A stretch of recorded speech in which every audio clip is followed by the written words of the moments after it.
বাবা, তোমার রক্তের রিপোর্ট পেয়েছো? ডাক্তার কি বললেন? ব্লাড ক্যান্সার মা, মাল্টিপল মায়োলোমা। হাই, এই ভিডিওতে আজ মাল্টিপল মায়োলোমা সম্পর্কে বিস্তারিত জানতে পারবেন। আসসালামু আলাইকুম সুপ্রিয় দর্শক, ডাক্তার মোহাম্মদ মুরাদ হোসেন, হেমাটোলজিস্ট এবং হেমাটো অঙ্কোলজিস্ট পেজ থেকে আপনাদের জানাচ্ছি সাদর সম্ভাষণ। আজকের এই পডকাস্টে আমরা কথা বলবো রক্তের এক ধরনের ক্যান্সার মাল্টিপল মায়োলোমা সম্পর্কে। তাহলে আমাদের সঙ্গেই থাকুন। আসুন প্রথমেই জেনে নেই মাল্টিপল মায়োলোমা কী। মাল্টিপল মায়োলোমা হচ্ছে এক ধরনের রক্তের ক্যান্সার যা প্লাজমা সেল বা এক বিশেষ ধরনের শ্বেত রক্তকণিকা আক্রান্ত হলে হয়। এই রোগে অস্বাভাবিক প্লাজমা সেলগুলি অস্থিমজ্জাতে অতিরিক্ত পরিমাণে বৃদ্ধি পায় এবং ক্ষতিকর প্রোটিন বা এম প্রোটিন বা প্যারাপ্রোটিন নিঃসরণ করে, যা শরীরের বিভিন্ন অঙ্গকে ক্ষতিগ্রস্ত করতে পারে। কাদের সাধারণত এই রোগটি হয়? মাল্টিপল মায়োলোমা একটি বিরল কিন্তু অপেক্ষাকৃত গুরুতর রক্তের ক্যান্সার। বিশ্বে প্রতি বছর প্রায় ১,৭৬০টি নতুন মায়োলোমা কেস ডায়াগনোসিস হয়। ৯০% রোগীর বয়স সাধারণত ৫০ বছরের উপরে থাকে এবং গড় বয়স ৬৫ থেকে ৭০ বছর। ৪০ বছরের নিচে সাধারণত 2%-এরও কম রোগী দেখা যায়। তরুণদের মধ্যে এই রোগ হবার প্রবণতা কম। পুরুষদের মধ্যে মহিলাদের তুলনায় ১.৫ গুণ বেশি এই রোগ দেখা যায়। আচ্ছা, এই রোগের কারণ এবং ঝুঁকিগুলি কি কি? সত্যিকার অর্থে এই রোগের সঠিক কারণ অজানা, তবে জেনেটিক মিউটেশন যেমন ক্রোমোজোম ১৩ বা ১৭-র অস্বাভাবিকতা বা পরিবেশগত বিষাক্ত পদার্থের প্রভাব থাকতে পারে। এছাড়া মনোক্লোনাল গ্যামোপ্যাথি অফ আনডিটারমাইন্ড সিগনিফিকেন্স নামক একটি প্রি ক্যান্সারাস অবস্থা থেকে মায়োলোমা হতে পারে। তবে বয়স বাড়া, পারিবারিক ইতিহাস, স্থূলতা, রেডিয়েশন ও কেমিক্যাল এক্সপোজার ইত্যাদি এই রোগের ঝুঁকি বাড়ায়। আস্তে আস্তে এই রোগ সম্পর্কে অনেক ইনফরমেশন আমরা জানতে পারছি। এবার বলুন তো, এই রোগটি আসলে কেন হয়? আমরা জানি স্বাভাবিক প্লাজমা সেল হল শ্বেত রক্তকণিকা বা বি লিম্ফোসাইটে পরিণত রূপ, যা অ্যান্টিবডি বা ইমিউনোগ্লোবিউলিন তৈরি করে শরীরের সংক্রমণ প্রতিরোধে সাহায্য করে। কিন্তু মায়োলোমায় জিনগত মিউটেশনের কারণে একটি ক্লোনাল বা অস্বাভাবিক প্লাজমা সেল অনিয়ন্ত্রিতভাবে বিভক্ত হয়ে অস্থিমজ্জায় জমা হয় এবং এই অস্বাভাবিক সেলগুলি এম প্রোটিন বা মোনোক্লোনাল প্রোটিন বা প্যারাপ্রোটিন নিঃসরণ করে, যা রক্ত ও প্রস্রাবে পাওয়া যায়। এই অস্বাভাবিক প্লাজমা সেলগুলি অস্থিমজ্জার স্বাভাবিক কোষগুলিকে, যেমন লোহিত রক্তকণিকা, শ্বেত রক্তকণিকা, অণুচক্রিকাকে দমন করে রাখে, যার ফলে অ্যানিমিয়া বা রক্তস্বল্পতা, ইনফেকশন, অস্বাভাবিক রক্তক্ষরণ ইত্যাদি সমস্যা দেখা দিতে পারে। এছাড়া এই রোগে হাড়ের ক্ষয় হয়ে থাকে। মায়োলোমা কোষগুলি অস্টিওক্লাস্ট বা হাড় ভাঙার কোষগুলিকে সক্রিয় করে এবং অস্টিওব্লাস্ট বা হাড় গঠনের কোষগুলিকে নিষ্ক্রিয় করে, যার ফলে হাড়ের ক্ষয় বা লাইটিক লিশনস হয়। বিশেষত মেরুদণ্ডের হাড়, খুলি, পাঁজর ও অন্যান্য স্থানে এই ক্ষয় লক্ষ্য করা যায়। অন্যদিকে হাড় থেকে অতিরিক্ত ক্যালসিয়াম রক্তে মিশে রক্তে ক্যালসিয়ামের পরিমাণ বৃদ্ধি করে রক্তে ক্যালসিয়ামের পরিমাণ বৃদ্ধি করে, যার ফলে কিডনি রোগের জটিলতা, কোষ্ঠকাঠিন্য ইত্যাদি উপসর্গ দেখা দিতে পারে। এছাড়া এম প্রোটিন, বিশেষত লাইট চেইন, কিডনি নেফ্রনে জমা হয়ে কাস্ট গঠন করে, ফলে কিডনি ফেলিওর বা ইনজুরি হয়। একই সাথে রক্তে ক্যালসিয়ামের পরিমাণ বৃদ্ধি ও ডিহাইড্রেশন কিডনির ক্ষতি ত্বরান্বিত করে।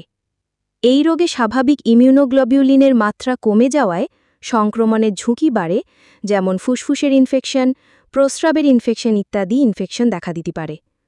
অন্যান্য জটিলতার মধ্যে হাইপারভিসকোসিটি সিনড্রোম বা রক্ত ঘন হয়ে যাওয়ায় কিছু কিছু উপসর্গ দেখা দিতে পারে, যেমন মাথা ঝিমঝিম করা, ব্লাড প্রেশার বেড়ে যাওয়া, চোখে ঝাপসা দেখা ইত্যাদি। এছাড়া অ্যামাইলয়েডেসিস বা অস্বাভাবিক প্রোটিন জমে বিভিন্ন অঙ্গের ক্ষতি হতে পারে। সুপ্রিয় শ্রোতা, আসুন এবার ঝটপট এই রোগের লক্ষণগুলো জেনে নেই। আসলে মাল্টিপল মায়োলোমা একটি স্লো প্রোগ্রেসিং ক্যান্সার যার লক্ষণগুলি প্রায়ই অন্যান্য সাধারণ রোগের মতো, যেমন বাত ব্যথা, বার্ধক্যজনিত ক্লান্তি ইত্যাদি। তাই সতর্ক থাকা জরুরি। এই রোগের উল্লেখযোগ্য লক্ষণগুলো হচ্ছে হাইপার ক্যালসিমিয়া বা রক্তে ক্যালসিয়ামের মাত্রা বেড়ে যাওয়া, যার ফলশ্রুতিতে প্রচণ্ড তৃষ্ণা, বমি বমি ভাব, কোষ্ঠকাঠিন্য, কনফিউশন ইত্যাদি হতে পারে। এছাড়া প্রোটিন কিডনিতে জমা হয়ে কিডনি ফেইলিয়ার বা ইনজুরি হতে পারে, ফলে প্রস্রাব কমে যাওয়া, পায়ে পানি আসা, দুর্বলতা ভাব ইত্যাদি দেখা দিতে পারে। আরেকটি উল্লেখযোগ্য লক্ষণ হচ্ছে অ্যানিমিয়া বা রক্তস্বল্পতা। অস্থিমজ্জায় অতিরিক্ত প্লাজমা সেল জমার কারণে স্বাভাবিক রক্তকণিকা কমে যায়, ফলে অতিরিক্ত ক্লান্তি, শ্বাসকষ্ট, ফ্যাকাশে ত্বক ইত্যাদি লক্ষণ দেখা দিতে পারে। এছাড়া আগেই বলেছি বনি লিজনস বা হাড়ের ক্ষয় হয়। অস্টিওক্লাস্ট সক্রিয় হওয়ার ফলে বুকে, পিঠে বা পাঁজরে তীব্র ব্যথা বা ফ্র্যাকচার হতে পারে। অন্যান্য লক্ষণসমূহের মধ্যে রয়েছে ঘন ঘন ইনফেকশন, কারণ অস্বাভাবিক প্লাজমা সেল স্বাভাবিক ইমিউনিটি নষ্ট করে, যার ফলে ফুসফুসের ইনফেকশন, প্রস্রাবের ইনফেকশন ইত্যাদি হতে পারে।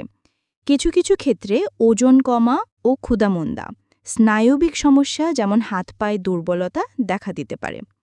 তবে আমাদের দেশে সাধারণভাবে উপেক্ষিত লক্ষণগুলো হচ্ছে প্রথমত বাতের ব্যথা ভেবে দীর্ঘদিন ধরে ব্যথানাশক ওষুধ খেয়ে চলা, বিশেষ করে বয়স্করা এতে করে পেটের আলসার এবং কিডনি রোগের জটিলতায় ভুগতে পারেন। দ্বিতীয়ত শারীরিক দুর্বলতাকে বয়সের স্বাভাবিক সমস্যা মনে করা। তৃতীয়ত কিডনি ফেলিয়ার বা ইনজুরিকে ডায়াবেটিস বা উচ্চ রক্তচাপের জটিলতা হিসেবে ধরে নেওয়া। তবে কিছু কিছু লক্ষণ থাকলে অতি দ্রুত চিকিৎসকের শরণাপন্ন হতে হবে, যেমন অবিরাম হাড়ের ব্যথা, বিশেষ করে রাতে, রক্তস্বল্পতা বা অকারণে ক্লান্তি, ঘন ঘন ইনফেকশন, বিশেষ করে বছরে 4 থেকে 5 বার, প্রস্রাবের পরিমাণ কমে গেলে বা শরীরে ফোলা ভাব হলে। আচ্ছা, মাল্টিপল মায়োলোমাতে কি কি ধরনের পরীক্ষা-নিরীক্ষা করা হয়ে থাকে? প্রথমেই রক্তের সিবিসি করা হয়ে থাকে এবং এখানে সাধারণত ইএসআর অনেক বেশি থাকে। এছাড়া সিরাম প্রোটিন ইলেকট্রোফোরেসিস করা হয়। এটি প্রোটিন বা মনোক্লোনাল প্রোটিন শনাক্ত করার প্রধান টেস্ট। মায়োলোমা রোগীদের রক্তে এক ধরনের অস্বাভাবিক ইমিউনোগ্লোবুলিন বেড়ে যায়। এছাড়া ইউরিনারি প্রোটিন ইলেকট্রোফোরেসিস, ইমিউনোফিক্সেশন ইলেকট্রোফোরেসিস করা হয়। আরেকটি টেস্ট হচ্ছে serum free light chain as. Kappa বা ল্যামডা লাইট চেইনের মাত্রা পরিমাপ করা হয়। মায়োলোমায় এদের অনুপাত অস্বাভাবিক হয়। অন্যান্য টেস্টের মধ্যে বোন ম্যারো বায়োপসি করা হয়। ফ্লো সাইটোমেট্রি এবং সাইটোজেনেটিক্স টেস্ট করে ক্যান্সার সেলের জিনগত বৈশিষ্ট্য দেখা হয়। এছাড়া এক্সরে স্কাল, হাড়ের ক্ষয় বা লাইটিক লিজনস দেখার জন্য করা হয়। আরেক এমআরআই বা পেট সিটি করা হয়। বিটা-2 মাইক্রোগ্লোবিউলিন রোগের প্রগনোসিস বুঝতে করা হয়। এছাড়া সিরম এলডিএইচ, সিরম ক্রিয়েটিনিন, সিরম অ্যালবুমিন ইত্যাদি টেস্ট করা হয়ে থাকে। আচ্ছা, এই রোগের চিকিৎসা পদ্ধতি সম্পর্কে কিছু বলবেন? আসলে চিকিৎসা পদ্ধতি নির্ভর করে রোগের স্টেজ, রোগীর জেনারেল কন্ডিশন ও অন্যান্য অনেক ফ্যাক্টরের উপর। সাধারণত বিভিন্ন চিকিৎসা পদ্ধতি অনুসরণ করা হয়ে থাকে, যেমন targeted therapy, chemotherapy, stem cell transplant ইত্যাদি চিকিৎসা দেওয়া হয়ে থাকে। এছাড়া সহায়ক চিকিৎসা হিসাবে বিসফসফোনেট হাড়ের ক্ষয় রোধে ব্যবহার করা হয়। পেইন ম্যানেজমেন্ট ও ফিজিওথেরাপিও এসব রোগীদের জন্য সমানভাবে গুরুত্বপূর্ণ। এছাড়া মাল্টিপল মায়োলোমার রোগীদের জীবনযাপন পদ্ধতিতেও কিছুটা পরিবর্তন আনতে হবে, যেমন ধূমপান ও অ্যালকোহল এড়িয়ে চলতে হবে, ভিটামিন ডি ও ক্যালসিয়াম সমৃদ্ধ খাবার গ্রহণ করতে হবে, নিয়মিত ফলো আপে থাকতে হবে।